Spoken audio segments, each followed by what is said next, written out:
A survey released by International Organization for Migration has revealed that since the Taliban captured Afghanistan in August last year, the country's economy has undergone a deep crisis.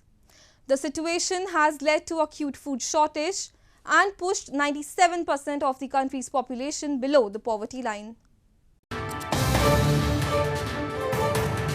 The International Organization for Migration, in coordination with EU partnerships, has said in a survey that since the Taliban took over Afghanistan, the country's economy has undergone a deep crisis, leading to an acute food shortage and pushing 97% of the country's population below the poverty line. According to the survey, severe food shortages are being experienced by more than half of Afghanistan's population as a result of drought and poor governance, which has a negative impact on their livelihoods, leaving many people in rural areas with few options for diversifying their sources of income.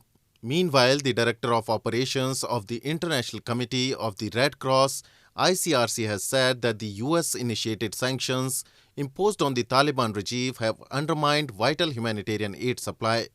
He added it is key that all sanctions have humanitarian exemptions, allowing aid organizations to be able to reach people in need. At the moment, we are continuing to operate.